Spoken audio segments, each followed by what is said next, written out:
وتحمي الشعب وتحمي الوطن.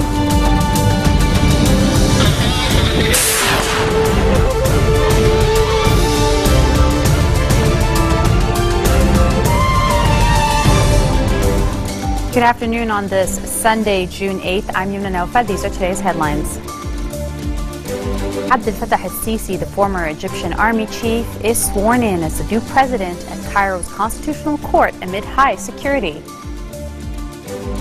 The Syndicate Coordination Committee warns Education Minister Ilyas Bousaab against holding official exams without teachers and proper monitors, renewing its call on Parliament to approve the new wage scale draft law. And a performance of excerpts of two of Shakespeare's tragedies by Syrian refugee children in Jordan draws attention to their situation. Abdel Fattah al-Sisi, the former Egyptian army chief, has been sworn in as the new president at Cairo's Constitutional Court amid high security.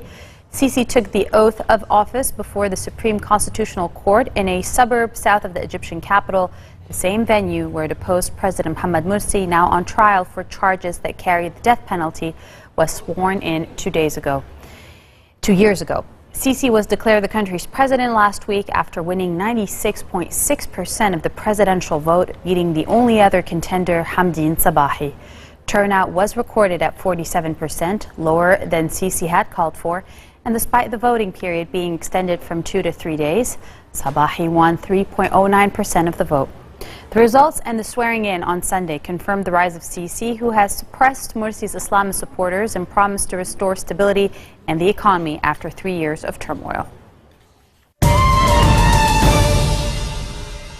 Maronite Patriarch Shadadai criticized lawmakers for their failure to elect a new president following 5 rounds of the elections. He warned during Mass this morning that the failure to elect a new president is a dangerous violation of the Constitution and will lead to the crippling of the state. He said, "We pray to God to persuade the MPs to once again return to truthful acts to help the country out of its division and paralysis." The Patriarch urged officials to assume their responsibilities for the sake of the country. 5 rounds of the presidential elections have been held so far, and 4 of the rounds were not staged due to a lack of quorum at Parliament caused by a boycott by March 8 MPs, namely those of the Hezbollah and Free Patriotic Movement blocs over ongoing differences with the March 14 alliance over the elections. The next round is scheduled for June 9th. The Syndicate Coordination Committee warned on Sunday that Education Minister Ilyas Bousaab against holding official exams without teachers and proper monitors, renewing its call on Parliament to approve the new wage scale draft law. It said during a press conference, if Parliament does not approve the new wage scale draft law, then the official exams will not be held on Thursday.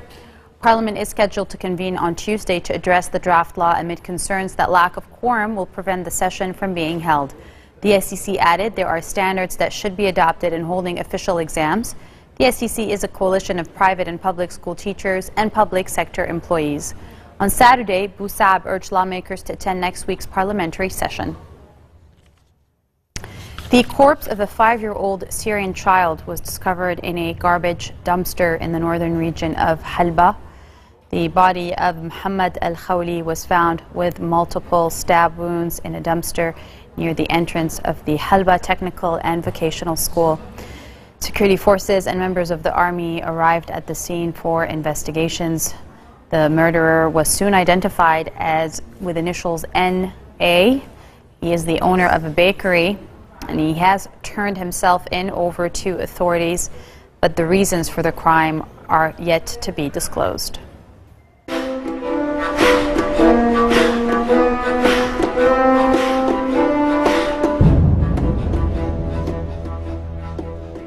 The Syrian government has condemned the European Union's criticism of its presidential election as a violation of its national sovereignty.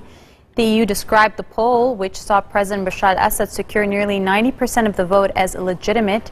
Syria's foreign ministry criticized the EU's comments and said that they amounted to a flagrant violation of international law, which stipulates respect of the sovereignty of states and non-interference in their affairs.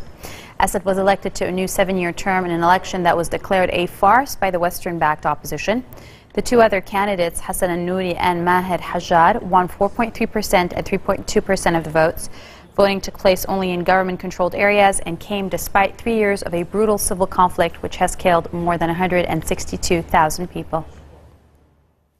A performance of excerpts of two of Shakespeare's tragedies by Syrian refugee children is drawing attention to their situation. Shakespeare's tragedies, Hamlet and King Lear, have endured through the ages thanks to the playwright's ability to express the complexities of the human condition, but their themes of ambition, war, and death often make them unsuitable for children. However, for children whose families have fled the Syrian civil war for refugee camps in Jordan, they too have suffered the slings and arrows of outrageous fortune, and know only too well, when sorrows come, they come not single spies, but in battalions. Now they have the chance to perform these timeless phrases from Hamlet during a recent dual performance of Hamlet and King Lear in the Jordanian capital of Amman. Coming up next, an employee at a zoo in the Canary Islands accidentally shoots an employee dressed in a gorilla suit with a tranquilizer dart. Stay with us.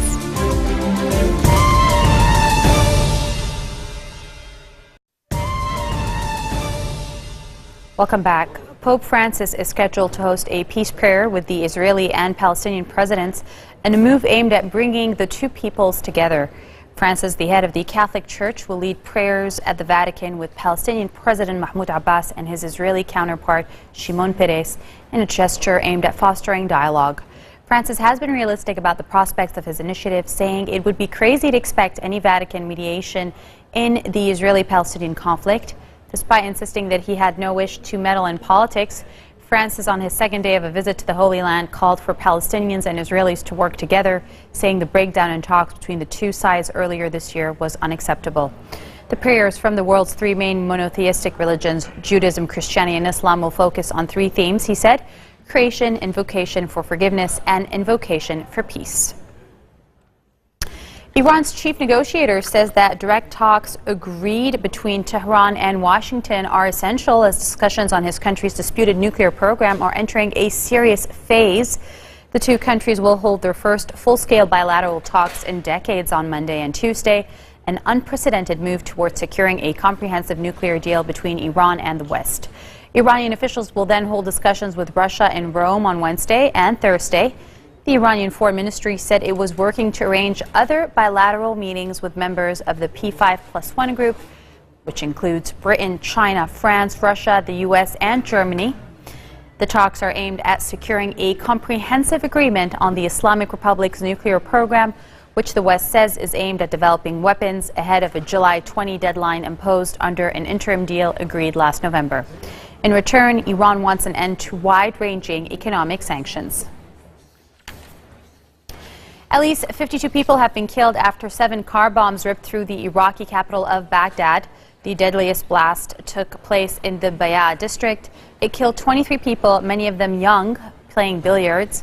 Several bombs went off within the following hour, mostly targeting commercial streets in Muslim neighborhoods.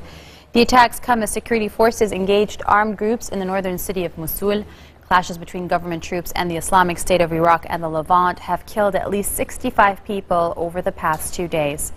Also on Saturday, gunmen stormed the University of Anbar in Ramadi, west of Baghdad, and briefly took students and staff hostage.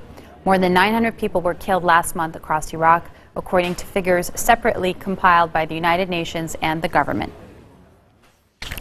Several families of flight MH370 passengers have launched a campaign to collect $5 million to reward any insider who comes forward and resolves the mystery of the Malaysian plane's disappearance 3 months ago. The Reward MH370 campaign will be conducted via fundraising website Indiegogo and aims to encourage a whistleblower to come forward with information. This is according to what the family said in a press release. The Malaysia Airlines passenger jets lost contact on March 8 en route from Kuala Lumpur to Beijing with 239 people on board. 2/3 of them were from China. The Boeing 777 is believed to have crashed in the southern Indian Ocean, but an extensive search has turned up with no sign of wreckage so far, leaving frustrated and anguished families of those aboard suspecting of a cover-up. Counting the days till the World Cup kicks off on June the 12th, Jorge Klinsmann's USA team are looking to sign off in style as they took on Nigeria before heading to Brazil for the games. A proud moment for Tim Howard, the American keeper, earning his 100th cap. They took the lead in the 32nd minute. Josie Altidore, who has suffered a miserable season in the English Premier League, giving his country the lead. The U.S. looked assured in the first half. Clint Dempsey coming close to extending the lead as well, but it was Altidore who found the net again. The striker finding form at just the right time. There was a nervous finish for the Americans when Matt Besler was deemed to have fouled Victor Moses in the box. The Chelsea man dusted himself down and made it 2-1 from the spot. 3 wins in 3 for the U.S., and we hope that they will maintain this momentum in Brazil. Funny story. An employee at a zoo in the Canary Islands accidentally shot an employee dressed in a gorilla suit with a tranquilizer dart. According to a report released by the zoo, the worker in the suit fell to the ground and was immediately transported to a local hospital. By the time he arrived at the hospital, he was in serious condition from an allergic reaction to the dart that is powerful enough to put down a gorilla. The employee was wearing the suit because of a practice drill preparing workers for an actual animal escape. The veterinarian who shot the dart at the man was not aware the exercise was taking place. The zoo is called Loro Parque and it's located in Santa Cruz de Tenerife in Spain. This marks the end of our bulletin for today. Now for a reminder of our top stories. Abdel Fattah al-Sisi, the former Egyptian army chief, sworn in as the new president of Egypt. Syndicate Coordination Committee warns Education Minister Ilyas Bousab against holding official exams without teachers and proper monitors. A performance of excerpts of 2 of Shakespeare's tragedies by Syrian refugee children in Jordan is drawing attention to their situation. This wraps up your week here on Future Television in Beirut. I'm Yumna Naufal, wishing you all a good night and a good week ahead. Take care.